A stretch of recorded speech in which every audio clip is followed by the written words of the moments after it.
నమస్తే, నా పేరు విష్ణు. అఖిల భారత విద్యార్థి పరిషత్ గగన్ మహల్ నగర కార్యదర్శి. ప్రస్తుతం మనం ఉన్నది ఏవీ కాలేజ్లో. ఈ ఏవీ కాలేజ్ రాజా బహదూర్ శాస్త్రి గారు ఏవీ ఎడ్యుకేషన్ సొసైటీ 1940లో స్థాపించిన తర్వాత ఏవీ కాలేజ్ అనేది 64లో స్థాపించడం జరిగింది. ఈ ఏవీ కాలేజ్ యొక్క ముఖ్య ఉద్దేశం పేద బడుగు బలహీన వర్గాలకి ఫ్రీ ఎడ్యుకేషన్ మరియు లెస్ ఫీజుతో ఎడ్యుకేషన్ రావాలి అనే ముఖ్య ఉద్దేశంతో ఈ కాలేజ్ అనేది స్థాపించడం జరిగింది.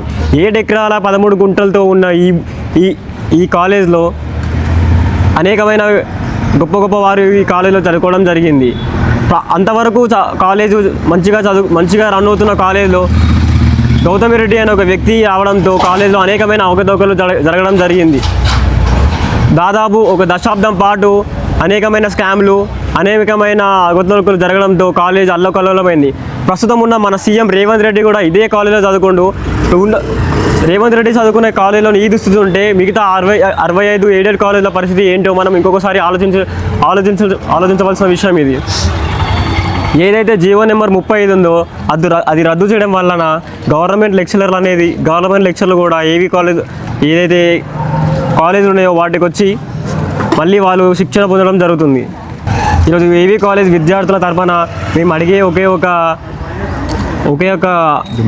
ఒక డిమాండ్ ఏంటి అంటే, ఏదైతే గవర్నమెంట్ లెక్చరర్లు ఉన్నారో వాళ్ళని మళ్ళీ రిక్రూట్ చేసి మంచి ఇన్ఫ్రాస్ట్రక్చర్ కానీ ఎయిడెడ్గానే ఉంచాలి. ఎటువంటి ప్రైవేటీకరణకు ఈ కాలేజ్ని దారి తీయద్దు, అటానమస్కి కూడా చేయొద్దు అని చెప్పేసి ఈరోజు ఏవీ కాలేజ్ తరఫున మేము కోరుతున్నాం. నమస్కారం, నా పేరు ఆకాంక్ష. నేను ఏవీ కాలేజ్లో చదువుతున్నాను, డిగ్రీ ఫైనల్ ఇయర్. నేను 3 సంవత్సరాల నుంచి చూస్తున్నాను, మా కాలేజ్లో కనీస ఫెసిలిటీస్ కూడా లేవు. మా ప్రిన్సిపల్కి కానీ ఏవీ కాలేజ్కి ఎన్నిసార్లు రిప్రజెంటేషన్ చేసినా వాళ్ళు ఒక్కసారి కూడా పట్టించుకుంది లేదు. ఇట్లా కనీస సదుపాయాలు లైక్ వాటర్ ఫెసిలిటీస్ కానీ వాష్రూమ్స్ కానీ ఏవి కూడా సరిగ్గా లేవు.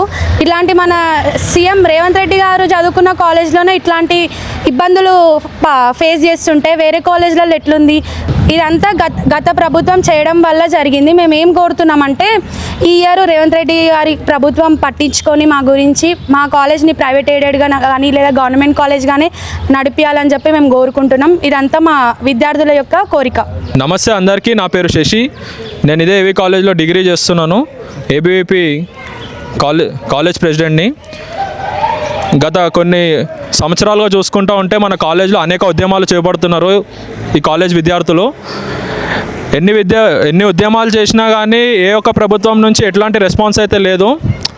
ఈ యొక్క కాలేజ్ యాజమాన్యం వచ్చేసి అటానమస్ చేయడానికి ప్రయత్నిస్తున్నారు. అటానమస్ చేయడానికి ముందు ఈ కాలేజ్కి NACలో A+ 3 times రావాలి. ఒక్కసారి కూడా NACలో A+ వచ్చింది లేదు ఈ కాలేజ్కి.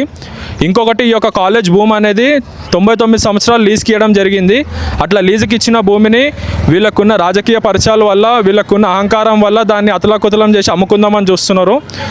ఈ యొక్క కాలేజ్ యాజమాన్యం ఈ ఉద్యమాలు జరిగే సమయంలోనే నవీన్ మిట్టల్ గారితో చేయగలిపి ఎట్లాంటి ఎంక్వైరీ, ఎట్లాంటి ఇన్వెస్టిగేషన్ లేకుండా ఈ యొక్క కాలేజ్లో ఉన్న ఎయిడెడ్ కోర్సులని సెల్ఫ్ ఫైనాన్స్ కోర్సులుగా మార్చి ప్రతి సంవత్సరం విద్యార్థుల దగ్గర గత 5 నుంచి 10,000 రూపాయలలో ప్రతి సంవత్సరం ఫీజులు అధికంగా పెంచడం జరుగుతుంది. దానివల్ల ఈ కాలేజ్కి వచ్చే విద్యార్థులు చదువుకోవడం చాలా కష్టంగా మారుతుంది. 2 కోట్ల రూపాయలు తీసుకొని వచ్చి ఈ కాలేజ్లో ఫార్మసీ ఇంజనీరింగ్ బిల్డింగ్ కడతామని చెప్పేసి యూజీసీ నుంచి ఫండ్స్ తీసుకురావడం జరిగింది. ఆ బిల్డింగ్లు అయితే కాలేజ్ లోపల లేవు. ఈ స్కామ్ బయటపడడం కారణం వల్ల ఈ యొక్క కాలేజ్ యాజమాన్యమే మేము స్కామ్ చేసామని చెప్పేసి ఒప్పుకుంది. రేవంత్ రెడ్డి గారు, ఈ యొక్క తెలంగాణ ప్రభుత్వ ముఖ్యమంత్రి గారు కూడా ఇదే కాలేజ్లో BA చదవడం జరిగింది. ఒకసారి ఆయనకి కాలేజ్ పైన ఎట్లాంటి గౌరవం ఉన్నా ఈ కాలేజ్ యొక్క విద్యార్థులను కాపాడాల్సిందిగా మేము ఏవీ కాలేజ్ విద్యార్థులం అందరం కోరుతున్నాము.